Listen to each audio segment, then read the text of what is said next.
So the rationale of my presentation today, why are we doing this? Well, first of all, studio classes companion lessons typically, and music students may participate in them for years. The common structure for that is that teachers usually adopt a masterclass type of format. Learning objectives will center on musical and technical competencies. Now, I come to this conclusion about how teachers structure based on my personal experience, because there's actually no published research about what studio teachers do in their studio classes. It's an astonishing gap in the literature, but I've been observing studio classes in multiple universities for a long time, so I feel pretty confident about this conclusion. So I'm going to argue today that the masterclass format is incomplete because it can't address additional competencies beyond musical and technical ones, and these competencies are crucial for today's performers. So by updating studio classes, we can equip our students with more inclusive competencies. So studio class contexts. So in higher education, studio classes are typically a required course attended by the students of performance faculty.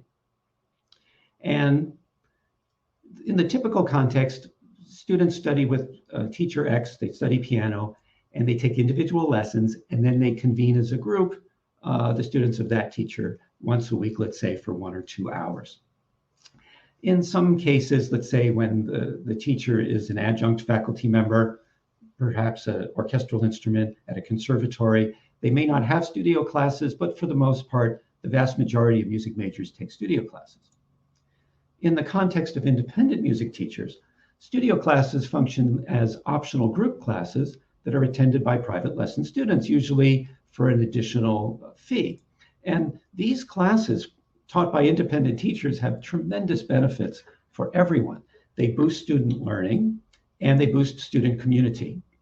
And they boost student learning in lots of ways, which I'll get to soon. They can also generate revenue for studio teachers, and they can function as makeup classes so student teachers don't have to teach makeup lessons. So just to expand on that briefly, I always advise independent teachers not to teach makeup lessons unless they choose to, or in case a student has a particular need. Instead, if you bill students by the quarter or by every 6-week period, if they need to miss a lesson, they can't make up the lesson, but they can come for free to a makeup class.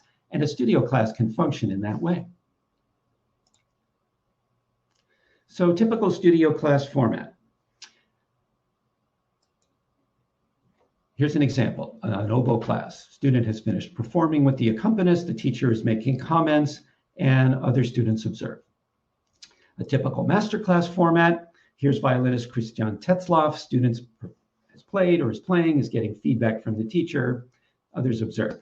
So these formats are typically identical, and this is what I'm talking about when I talk about the limitations of the masterclass format, which I'm going to expand on as we go.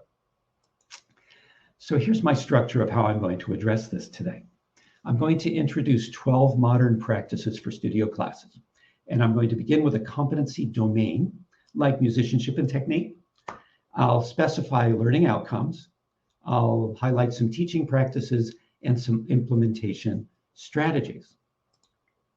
I'll cover assessments, because for every learning outcome we have, we need to have 1 or more assessments, because learning is about change, right? So we want to verify that the change has taken place, that a student knew this before and now they know that. And so we need to assess that. And assessment is also a crucial way to get support for your teaching goals. And I'll conclude with additional implementation tips.